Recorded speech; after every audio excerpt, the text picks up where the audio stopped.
Morning, everyone, and thank you for coming today. It's a very important step in the recovery process and for our business community here. No amount of business preparedness could have seen something like this coming. The SBA is very pleased that the governor requested for an economic injury disaster loan program and declaration, and it was turned quickly.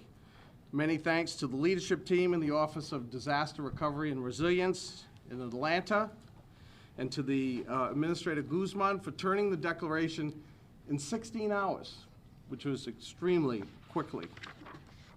I want to thank Governor McKee and our entire congressional delegation. Senator Reid in White House, Congressman Amo and Magaziner are here with us. I also want to thank Mayor De Silva and Mayor Smiley for your calm and steadfast leadership in a storm of uncertainty. Your hard work and quick response in getting us to those sections of the city that were impacted were critical for leading us to where we are today. I also want to thank Secretary Tanner. I must be on her speed dial. At least I was this morning. And we continue to work with her and with the Commerce team to make sure that businesses are getting what they need. Sunday morning and then again this morning, I issued an appeal to our lending partners asking that if they have businesses within the affected community that have 7A or 504 loans, that they see that they have losses, to look at the potential of doing deferments to those particular loans. They have the unilateral authority under SBA programs to do so. And I think that this will enhance the cash flow and will start the recovery.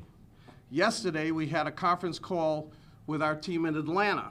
Most of Rhode Island businesses have idle loans. So I have asked that the team in Atlanta go forward and requested the administrator to look at the potential of doing a 12-month deferment on idle loans, which will also enhance cash flow.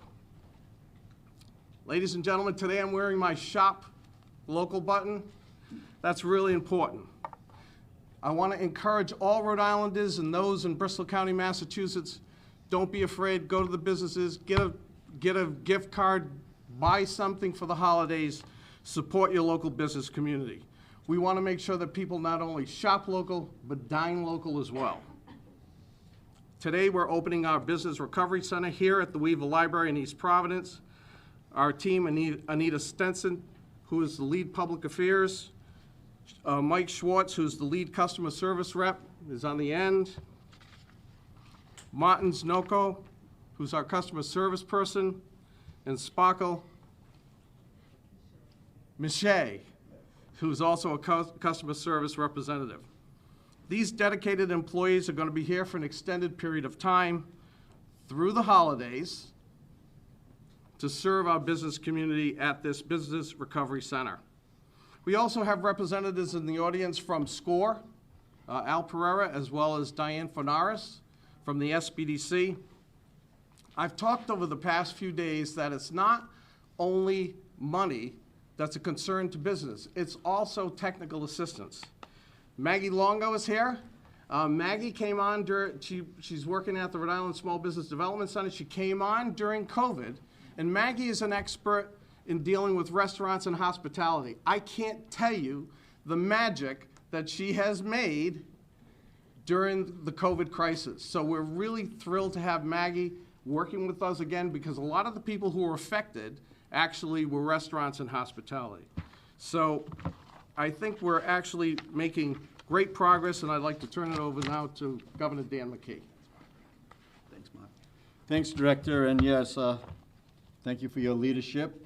It's a flashback a couple of years ago, Mark, as we're out rallying on behalf of the small businesses in the state of Rhode Island. So thank you, Mark, and the entire SBA team that's here today. Welcome, and we'll make sure that you feel the hospitality of Rhode Island, even under the current circumstances. So thank you for being here. Another shout out to our congressional delegation. for their support. They're on daily calls with us and trying to find ways to remedy. So Congressman Magaziner and Congressman Amo, thank you so much for being here and the support that you're providing us. Before I kick off the remarks on what brought us here in terms of the support for our small businesses, I do want to just give a little update on yesterday as well. So businesses, Mark has informed me that businesses may have been impacted by the events yesterday in the storm could benefit from this center. And I did visit the coast with Narragansett and yesterday along with Westerly and saw a great deal of business disruption, actually seeing where water was coming into the Musquamacut Beach, one of the businesses down there, and the waves actually knocked down doors and actually displaced the entire bar and water all over the over the facility. So we make sure that we're working on that. So EMA and then we've got RIDOT team have been in touch with these municipalities, and we're going to continue to reach out to the municipalities right now to see if there's other things that happened yesterday that we should be made aware of. Actually, Mark just told me of something that's happening in Warwick, so we're immediately going to be contacting them as well. So as we have the temporary fix in place for the Washington Bridge, and the RODOT continues working on a permanent fix, our focus remains on the economic recovery.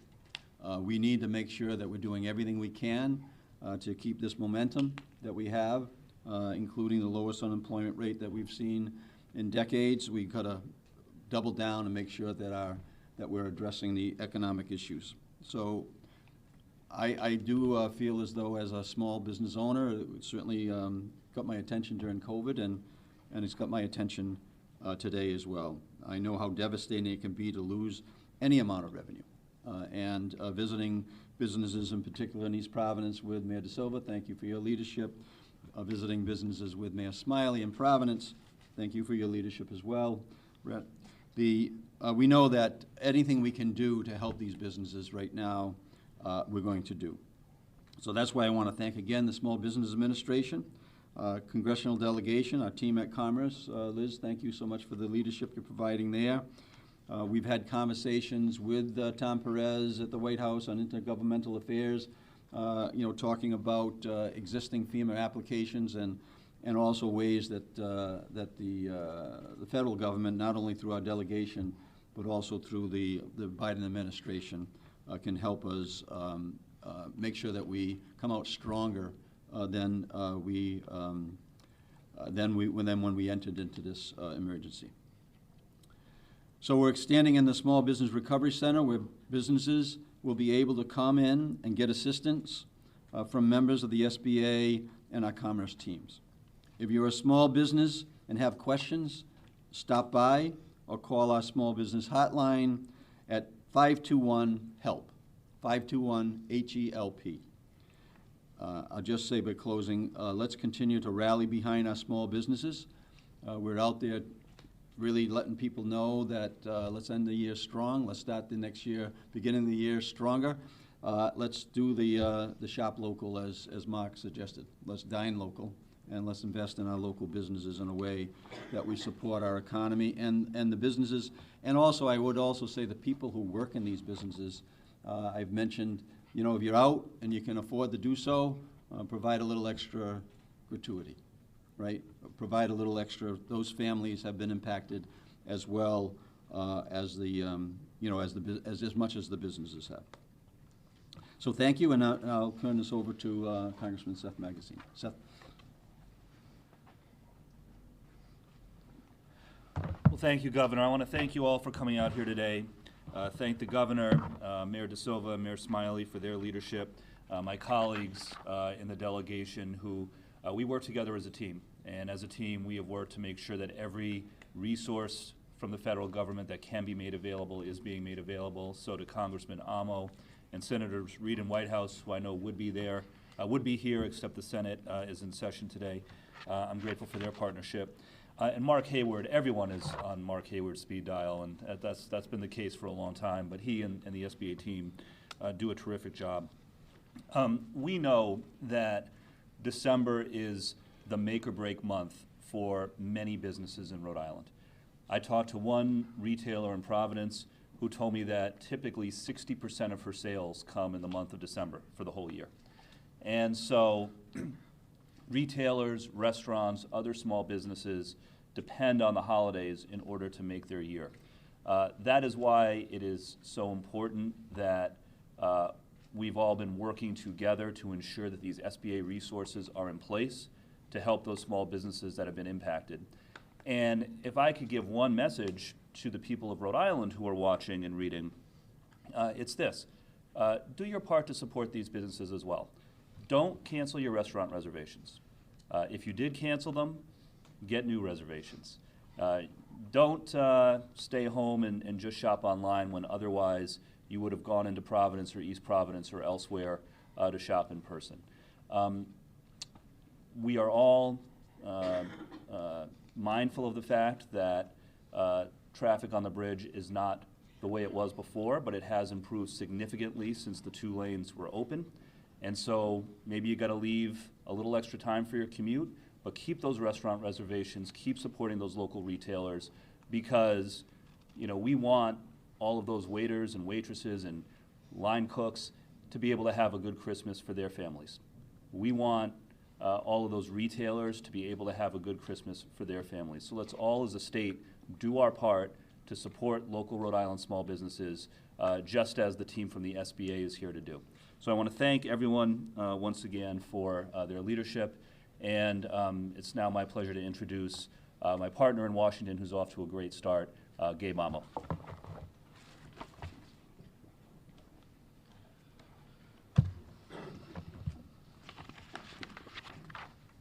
Well, good morning, everybody. I am grateful that we're all here united on behalf of the folks who have been affected by what was an unplanned, unexpected, and unfortunate way to be in the heart of the holiday season. But I'm glad that the governor and DOT have worked quickly to make additional lanes available, and now we all have to do our part in partnership with our leaders here, both mayors who I've spent lots of time on the phone with discussing how we can collaborate to help our small businesses and restaurants, with our Secretary of Commerce, and of course with SBA for the leadership that Mark has demonstrated, but also the folks who have come in to help Rhode Islanders, and we're so grateful for you. I'd also like to thank our SCORE volunteers. I hear remarkable things about the work that you do, and so I am greatly hopeful that we will be able to support our small businesses here, give them both the resources that SBA has made available, but also the technical support that will not only help weather this particular storm, but will give us an opportunity to make our businesses more resilient into the future. I know that I personally have spent a bunch of time in small businesses in East Providence and on the east side of Providence, certainly with Mayor DeSilva last week here. And what I hear is that folks need to know a little bit more about the resources. So we should all collectively avail ourselves of the opportunity to connect those in our lives who are running small businesses, running restaurants, to make sure that they know that this resource is here, it's open and ready to support in any way possible. So I'm happy to be on a team, this congressional delegation included, who immediately when the opportunity to start to work the phones and support our community here leapt in, and we're in this together. And I look forward to certainly a holiday season where we shop local, where we dine local, and we come together to make our community stronger. So thank you. And now I will introduce the Mayor of East Providence, Bob DeSilva. I thought you were talking about me. Oh, I'm sorry. Thank you. Thank you, Congressman. Thank you, Governor. Congressional delegation's been wonderful to work with also. Secretary Tanner, and of course my neighbor across the bridge, Mayor Brett Smiley. But many people don't realize this or may not be aware that Mark Haywood, District Director for the SBA, is a former mayor of the city of East Providence. So it never hurts to have the guy who's going to help our small businesses get through this be a former mayor of your city. So thank you, Mark, for all you've done. You know, when the governor was dealt with this situation on the bridge, he put out an order, all hands on deck. He was, hey, let's get everybody together to mitigate what's going on with the bridge, get the traffic flowing, get those 2 lanes open. All hands on deck. And that's the way we kind of approach it here in East Providence. And with this resource center opening here in East Providence, we also are going all hands on deck. I've got my Director of Planning and Economic Development, Keith Brines, here with his whole staff, ready to help any small business in the community navigate this process and try to get them the resources they need. I've got our city clerk, who is with one of her staffer, who is responsible for licensing all businesses. So we want to bring all of our team together. And of course, we got our library director, Meredith Bonds-Harmon, who, when we called her, said, hey, Meredith, we need to find some space. And immediately, she said, we got the space for you. So I really am appreciative for all of you coming together, opening up this resource center. There's a lot of resources that people may not be aware of. You know, come here and learn about that. And I want our team to also facilitate getting people the information they need to navigate through this situation. We've had about 185 businesses that have registered on our website to let us know that they had some type of, you know, fiscal economic impact because of the bridge closure. But I feel that once we get through this, what people need to understand is East Providence is open for business. Traffic is moving freely. You can access our city like you accessed before the bridge situation happened. So we welcome everyone to come into our city, shop local, shop small, but be aware that this great resource is now here available for you for the next 4 weeks to try to get you some help, get you some resources. And our staff is also prepared. If you have a question, you can come directly to City Hall and meet with our planning and economic development personnel or our city clerk to learn more about some of the resources. So once again, Governor, thank you for your leadership dealing with this whole situation.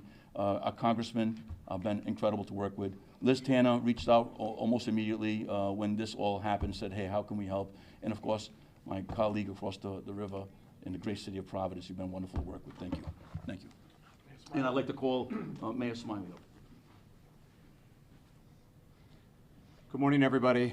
And yeah, I do want to thank the governor and DOT for making the best of a bad situation and getting the temporary bypass open much quicker than was originally promised. We appreciate so much how hard you worked to make that happen so that the small business owners in Providence didn't lose another weekend. And by opening that bridge bypass on Friday, this past weekend in Providence was back to business as usual, and Providence is in fact open for business, just like East Providence. I want to thank our congressional delegation for being incredible advocates and champions. I've spoken to a few people at USDOT, and they've all told me to a T, oh, we've already talked to the governor, we've already talked to your congressional delegation. I have a feeling that 401 numbers are popping up in DC on a very regular basis right now, and it's because of the incredible advocacy that we have from our congressional team, from the governor, and from the Commerce Corporation. So we are happy to provide this resource available to Providence businesses as well. One of the lessons that I've learned in government time and time again, for most people, government's just government. They don't always appreciate the difference between local government, state government, and federal government. So we want to send a message to Providence business owners and to all the business owners that there's no wrong door here. Any front door will work. So if you're in Providence, you can call 311, which is our constituent service helpline, and we can connect you to our economic development department. If you want to call 521-HELP, which is the Commerce Corporation's phone number, you can call 521-HELP, no matter which town you're in. And if you want to call the SBA directly, you call the SBA. Or you can come here in person to East Providence, including Providence business owners can come here to East Providence in person. So I want to thank the SBA, Mark, and your team, who I know care so much about helping the businesses that you get to help, and so we're grateful for that. The holiday season is here and in full effect. Everyone has already made the message about keeping your reservation, shopping local, and shopping small. That is, of course, a message that I'll carry in Providence as well. But for everyone who is affected, and really, it's good that this is in East Providence. It is true that the city of East Providence, I think, bore the brunt of this crisis. And so I'm happy that this resource is here. And for the businesses in Providence, particularly those in Wayland Square, it's a short trip over the Henderson Bridge to come avail yourself of this resource here in East Providence, and grateful for this resource being available. And the last speaker today will be Commerce Secretary Liz Tanner, who, as many people have pointed out appropriately, was one of the first phone calls any of us received and has been working tirelessly, not just with us, but with each individual business owner in my city, and I know in East Providence as well.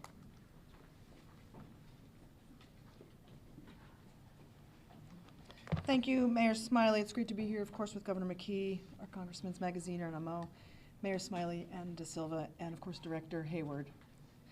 I want to thank the entire team of the SBA group. I got a chance to at least go in and at least say hello to them.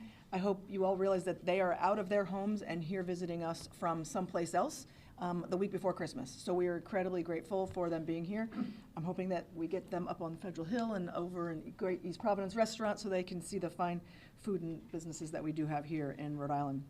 I also want to thank Director Pappas and the Governor for making quick work in requesting the disaster declaration from the SBA, and of course our congressional delegation. That record timing is truly incredible. That doesn't usually happen that fast.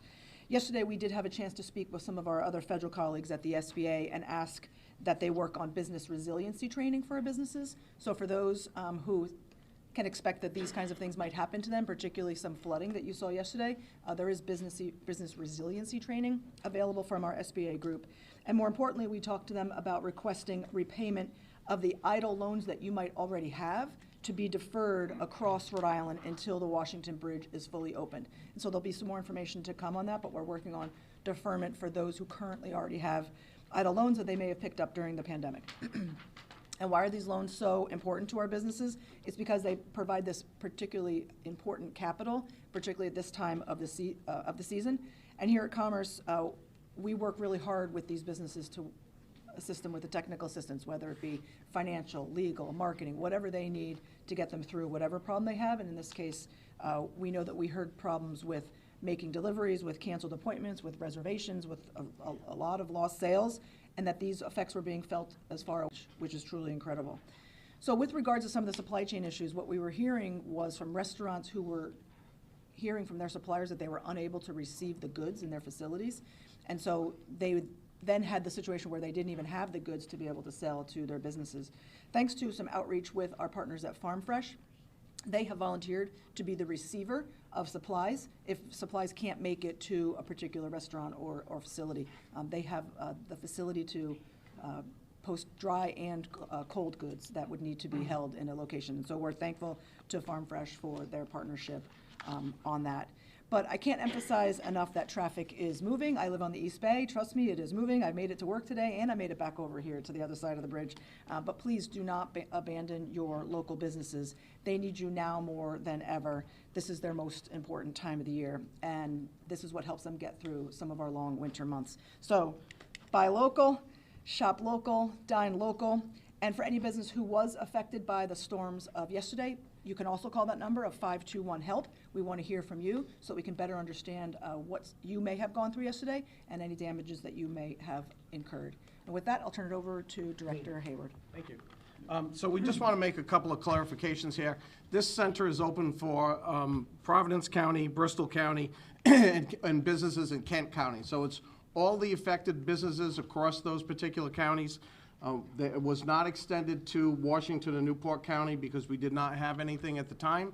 So for those, and also contiguous counties in the Commonwealth of Massachusetts, Bristol, Norfolk, and Worcester County, as well as Windham County in Connecticut. These are loans, economic injury disaster loans up to $2 million at 4%, not-for-profits 3.25.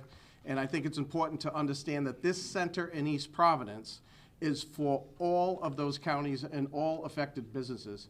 It just, from a resource standpoint, we had to choose somewhere, and I was called a homeboy, Mayor De Silva. You know, having been a townie, you gotta put it where the townies are. So that's why it's here, and we thank the mayor. And Meredith, thank you very much for all of the hospitality and all of the people here in the city of East Providence. I'm gonna turn it over to Andrea now. Yep, we'll take questions for businesses, the resource center, bridge. Anyone? Bridge. Governor, you asked yesterday that that your Department of Administration have an outside investigation into the bridge. Tell us about your thinking behind that. Yeah, so from, I think, very first press conference, we said at the moment that made sense that we would make sure that we did the full review, and since then, this is the time, right? They got traffic flowing in a way that's helping our communities, and now a follow-up makes all the sense in the world, just like I've mentioned before. So we've activated out of the Department of Administration, and we're preparing the RFP to go out and to bring it up. The outside aspect of it is what, to instill some confidence in this investigation, or? Yeah, I think that it makes sense to make sure that the public knows that it's an outside look on work that's been done locally.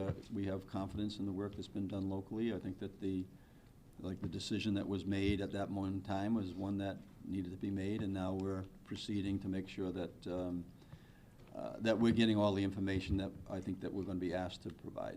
If that investigation finds that someone dropped the ball, either at DOT or elsewhere, should Rhode Islanders feel confident that there will be accountability from the McKee administration on that?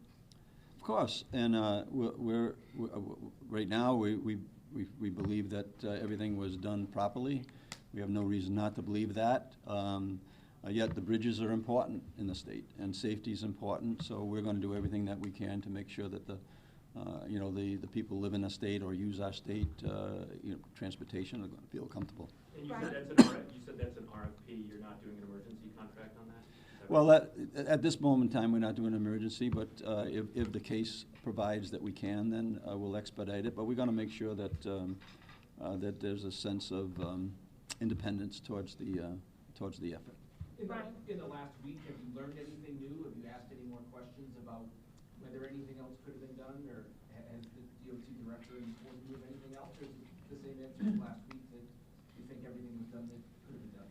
Well, I think that everything was done based on the information of the phone call I got, on Monday afternoon around 2:50, and a decision was made to move ahead and give the director the green light to close the bridge. And since then, I think that the performance has been really strong. As Tim asked, you'll pay for an independent review because there's money for ferries. In terms of the businesses, I know here you're talking about the low interest loans. Why can't the state offer grants, or has that been a discussion about can you offer them free money at this point? Well, there's got to be a resource for it, right? So we're exploring that as a possibility, but I don't want to make any firm commitments on that. Just to follow up on that, Governor, what's the time frame and the cost for that forensic audit? Yeah, that's unknown at the moment. And you mentioned the phone call on Monday. Do you wish you had received the call the Friday before when you first spotted that pin problem? Well, at the moment, I think that the director and DOT did what they felt as though they needed to do, and I was informed at the moment in time when they felt as though that a decision had to be made. We made the decision based on the information we had at hand, and I think that it was the right decision to protect the people's safety in the state of Rhode Island. And we'll wrap with Alex. Well, a question on that timing was to follow Ed's question. The Army-Navy game was that weekend. Did that have anything to play with the decision there?